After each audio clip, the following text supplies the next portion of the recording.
Voilà, donc voilà un petit peu tous ces objets. La question maintenant qui se pose, c'est pourquoi on garde tout ça? Bah, écoutez, c'est pas compliqué en fait, si vous regardez bien. Si vous avez perdu un être cher, vous pouvez tout à fait comprendre. Par exemple, imaginons vous perdez votre grand-mère. Et votre grand-mère, elle avait, je ne sais pas, un stylo qu'elle utilisait beaucoup. Un joli stylo, voilà, on va dire de l'ancien temps. Bah, vous n'allez pas le donner au premier venu, vous n'allez pas le mettre dans n'importe quelle trousse, vous allez le garder, c'est le stylo de votre grand-mère, c'est pas rien. Même certains vêtements voilà, quelque part, quand on aime beaucoup quelqu'un, on aime bien garder quelques objets qui nous rappellent sa présence, des photos aussi, voilà. Et donc, les chrétiens, a fortiori avec les saints, ont fait pareil.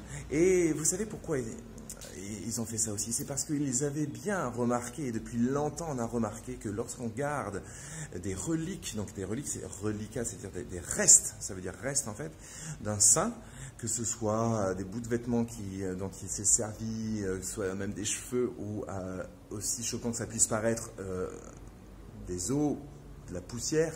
J'ai même une relique, enfin, j'ai même vu une relique d'un bout du cercueil du curé d'Ars. Bon, je sais, ça peut paraître gore, mais ça peut se comprendre. Et vous savez, c'est pas parce que, je crois l'avoir déjà dit, mais c'est pas parce qu'on est rationnel qu'on est intelligent. Et nous, un peu les Français, ou en tout cas la société occidentale, on sera toujours plus intelligent que tout le monde. Et donc du coup, on se dit, ben, ça c'est méprisable, c'est n'importe quoi. C'est cette espèce de fétichisme, c'est du fétichisme. Donc on va mettre le mot fétichisme comme pour faire un bon jugement, un bon truc qui casse bien les gens et qui surtout nous empêche bien de réfléchir. C'est pour ça que je dis qu'on peut être rationnel mais pas intelligent.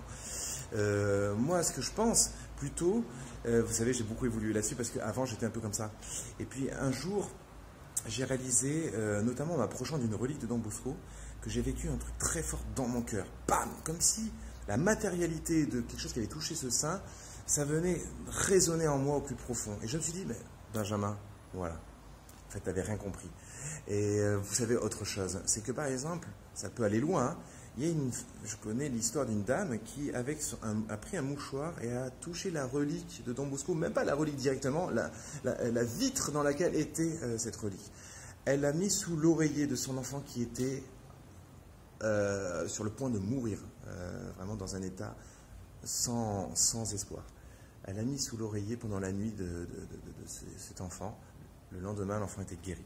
Donc c'est pour dire que gardons-nous de mépriser toutes ces petites choses. Je continue de tourner parce que je suis environné de reliques. Gardons-nous de mépriser ça parce que derrière ça, il y a ce qui compte, c'est l'amour, la tendresse, la foi qui nous relie, certes à cet homme, mais bien davantage évidemment à Dieu, évidemment.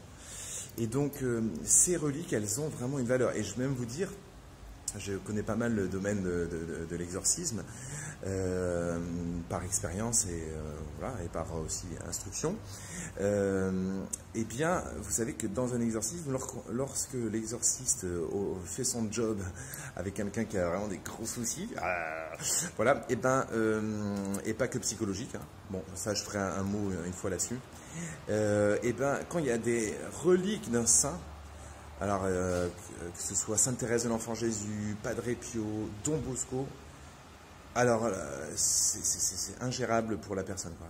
Parce que la personne, même si elle ne voit pas la relique, même si elle ne sait pas qu'il y a une relique, elle sent qu'il y a un truc, et c'est comme si, voilà, parce qu'il y a quelque chose de sacré. C'est comme si Dieu avait permis qu'il y avait encore quelque chose de sacré dans le corps, dans les choses, les objets qu'on pu servir à un saint. C'est étonnant, hein. On pourrait se dire, oui, effectivement, c'est un peu puéril ou quoi. Mais bon, on est qui, nous, là, pour tout de suite démonter un truc qui, pourtant, a plein de signes d'une certaine efficacité lorsque, bien entendu, on en fait usage avec foi. Voilà, un petit peu ce je pense qu'on pourrait dire sur les reliques. Si vous avez des questions, n'hésitez pas en commentaire. N'hésitez pas, hein, vraiment, je trouve qu'il y a très peu de commentaires. J'ai pas mal de retours. À une limite perso, ou alors ouais c'est cool tes mots machin, mais ce qui est intéressant c'est qu'il y a d'autres questions parce que ça me donne des idées pour la suite, voilà. Écoutez, voilà pour la partie relique.